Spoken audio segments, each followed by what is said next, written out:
In a dramatic visit to the old continent on June 12, 1987, President Reagan called on the leader of his fiercest Cold War enemy. "Mr. Gorbachev, tear down this wall." The wall came down in Berlin and, in its own way, in each of the countries that fell under the control of the Soviet Union after the meeting at Yalta, where the US and English leaders left Romania and the other Eastern Bloc countries under the Soviet influence.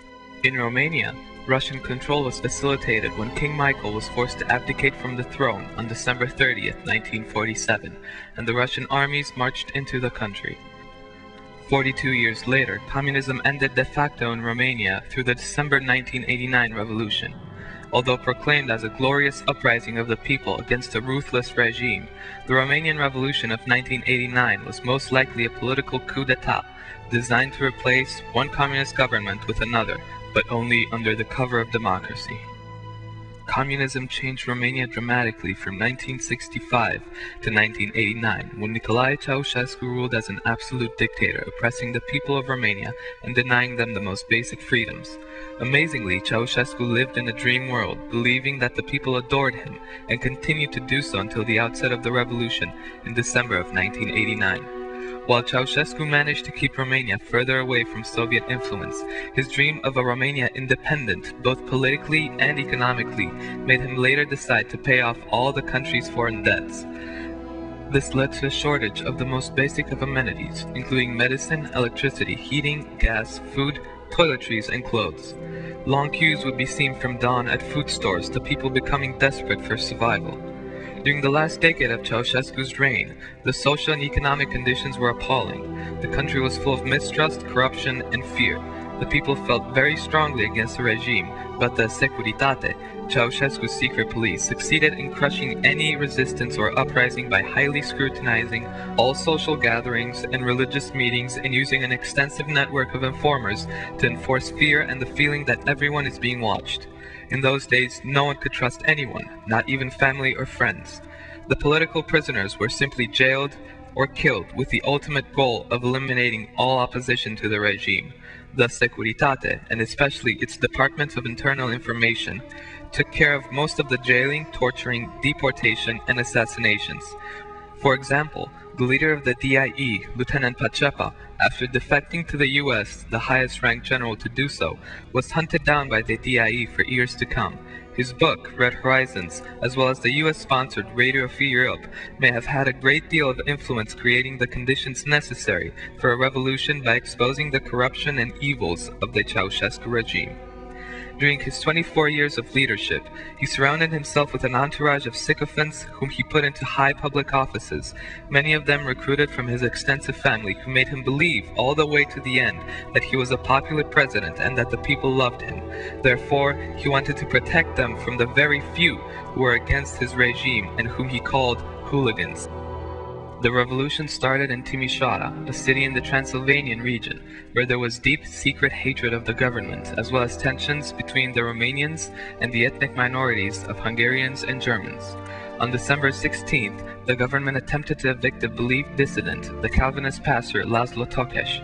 He had denounced the Ceausescu regime, claiming that it did not allow enough religious tolerance. A huge crowd formed outside his home, trying to protect him from the police. The next day, a crowd formed again, this time near the Orthodox Church in Timișoara.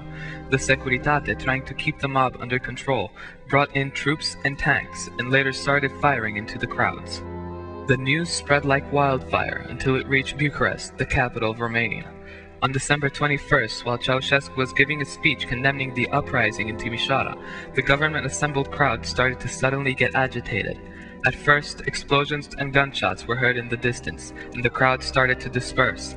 Soon, however, the crowd rallied against the dictator, shouting slogans and demonstrating against his regime. The next morning, an even larger crowd came to University Square, now renamed Revolution Square, and protested against the government. This was the first spontaneous massive gathering of people in Bucharest. It was the moment when ordinary citizens rose up and fought the army's special force tanks and machine guns empty-handed. Ceausescu summoned the army, but many soldiers joined the crowds and supported them.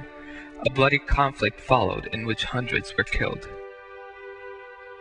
The main tool of communication during the revolution and the days that followed was the television, quickly renamed the Romanian Free Television.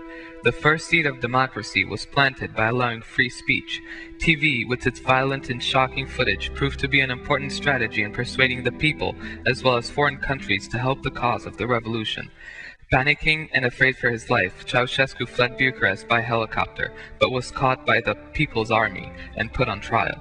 This kangaroo trial, however, was much too quick, lasting only 3 days.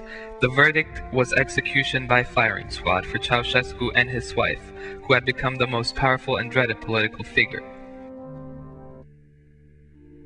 Many questions still remain. Could it be possible that this was not a genuine people's uprising, but only a very well orchestrated political coup designed to replace a totalitarian dictatorship with a new form of communism, but under the cover of democracy? And why were the reported death casualties in the hundreds of thousands when no more than about 1,000 people had died?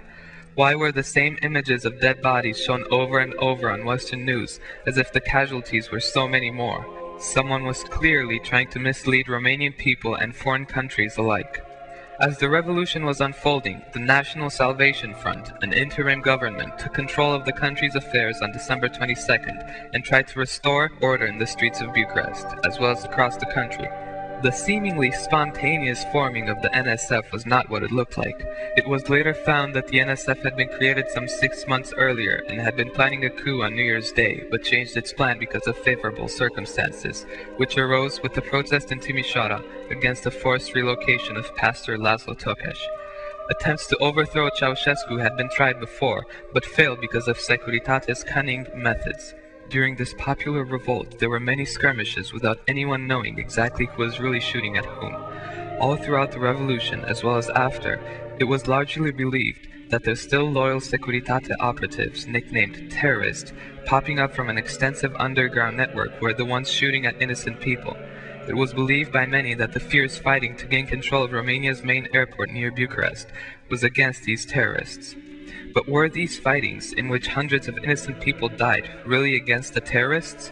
It had been suggested that the new leaders belonging to the NSF made it seem like the hated Securitate was shooting, to take credit for restoring order in the streets of Bucharest.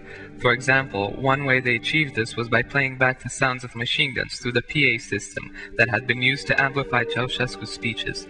It was later revealed that almost all members of the NSF were once Communist Party members, some of them quite high in the nomenclature, or political elite. A monument has been built to honor those who died during that dreadful winter of 1989.